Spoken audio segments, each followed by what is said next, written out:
dari kami dengan judul meningkatkan kualitas pendidikan di era pemerintahan Prabowo. Ini sebenarnya akan dijelaskan yang pertama itu tentang pendidikan di tahun terakhir yang harus dievaluasi. Akan dijelaskan oleh Yasin. Jadi di tahun ini 2011 Bapak Amanzara itu Hairi yang merupakan himpunan pendidikan. Nah, di sini dalam meningkatkan kualitas pendidikan di era pemerintahan Prabowo terdapat dua isu. Di mana di isu pertama itu terdapat yang berpoin yang harus memang dievaluasi kembali karena dianggap pendidikan di Prabowo ini yang anjlok sehingga matematika di pemerintahan presiden yang sebelumnya atau kementerian yang sebelumnya sampai permasalahan yang sangat tidak mungkin terjadi tetapi terjadi, yaitu menurunnya tingkat matematika di kalangan di mana kualitas pendidikan matematika di sekolah itu menurun. Baik, di sini saya akan membahas isu-isu atau empat poin yang sangat penting. Yang pertama itu adalah peningkatan mutu. Di mana di sini peningkatan mutu ternyata seperti yang saya jelaskan tadi, bahwa adanya suatu permasalahan dapat diberikan dari skor semisal sangat memprihatinkan. Sehingga pada tahun 2018 sampai 2022 skor menurun dari 371 sampai 359. Skor matematika sendiri pada tahun 2022 setara dengan anak yang ada di kelasnya yaitu 366. Selanjutnya, tindakan yang harus dilakukan pada peningkatan itu yaitu harus diadakan kajian dan evaluasi kurikulum dari mereka belajar. Nah, isu yang kedua yaitu tata kelola. Tata kelola menjadi salah satu permasalahan pendidikan 5 tahun terakhir atau 2 tahun terakhir. Tata kelola itu belum ada perencanaan. Tata kelola di kurikulum mereka belum ada perencanaan sebelum adanya kajian yang dilakukan. Nah, perekrutan guru P3 dianggap belum berhasil karena dari target 1 juta hampir 900 hingga 5 tahun dan juga itu bisa daya program. Ternyata program P3K di era yang sebelumnya ini bukan termasuk program kurikulum merdeka. Tetapi kenapa yang P3K ini dilaksanakan? Nah, makanya dianggap program kurikulum merdeka itu sangat keliru. Ketiga, perluasan pemetaan akses, di mana PPDP zonasi harus dievaluasi. Jadi pemetaan, sebenarnya ini berhubungan dengan pemetaan yang nantinya akan dilakukan setiap sekolah atau pemetaan akses seperti itu. Makanya di sini PWD donasi sebenarnya donasi harus dievaluasi supaya pemetaan akses yang ada di seluruh Indonesia dapat tercapai kita semua. Jadi tidak akan adanya penumpukan nanti di persekolahan yang kita bisa bilang akreditasi A. Jadi tidak akan adanya akhirnya tidak akan ada kayak penumpukan anak-anak sekolahnya khusus di akreditasi yang sekolahnya sudah A. Makanya harus diadakan yang PWDB donasi ini harus dievaluasi. Nah, kita masuk yang ke isu yang keempat yaitu refleksi. Di mana refleksi ini harus sesuai dengan kampanye yang akan mereka nanti janjikan kepada kita. Di mana pada kampanye Prabowo Gibran mereka berjanji bahwa akan adanya tambahan gaji 2 juta untuk guru.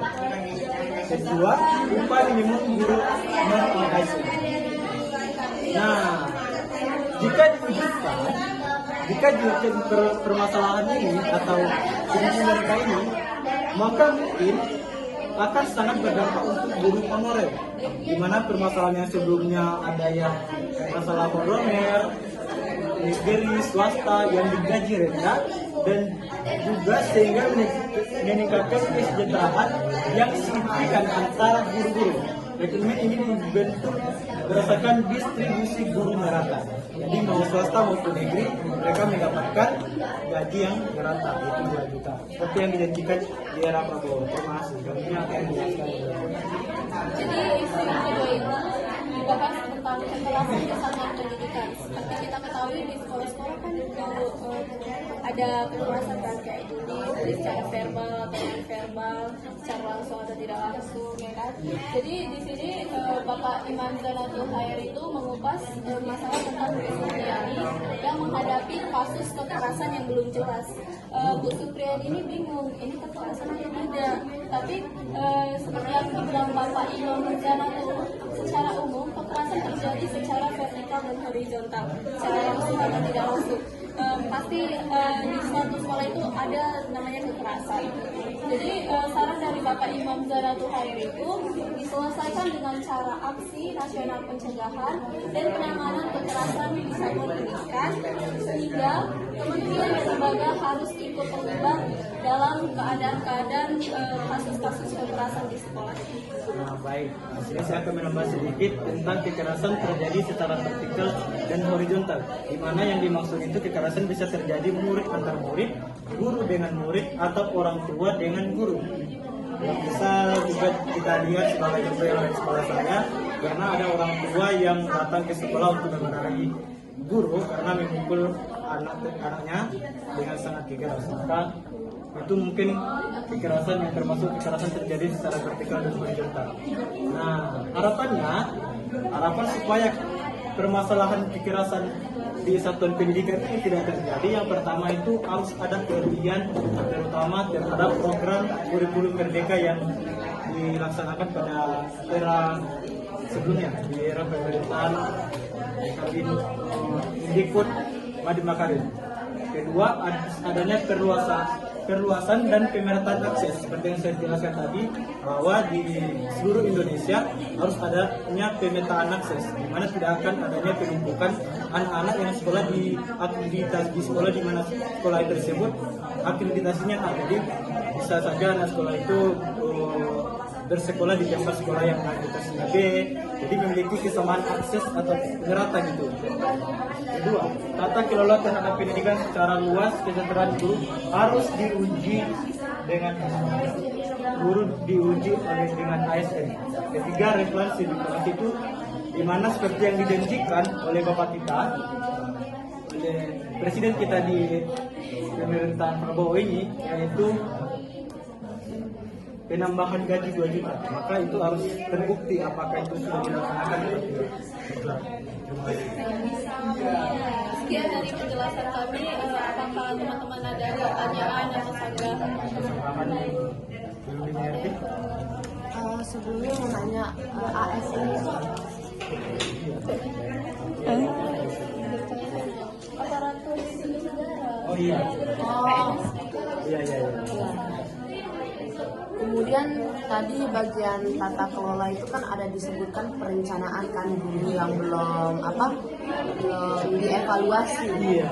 Nah, perencanaan guru itu maksudnya perencanaan untuk seorang guru dalam mendidik atau bagaimana? Termasuk dengan pertama peningkatan mutu. Jadi permasalahan untuk meningkatkan kualitas pendidikan itu termasuk juga suatu masalah pokok terhadap guru, sehingga harus dilakukan evaluasi apakah guru tersebut guru-guru tersebut harus dievaluasi. Dan di sini saya mendapatkan data di mana tidak semua guru melakukan yang namanya pelatihan gitu, pelatihan guru. Jadi ada sebagian orang yang melakukan, sehingga dilakukan evaluasi sedemikian.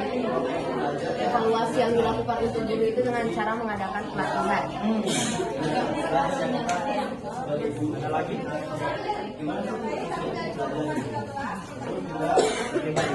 Terima kasih. Sebenarnya saya menjawab terima kasih telah menonton kami dengan judul pendidikan kualitas pendidikan era pemerintahan Prabowo. Sebelumnya saya minta maaf jika ada kesalahan atau kata yang belum dimengerti. Saya minta maaf. Sekian dan terima kasih.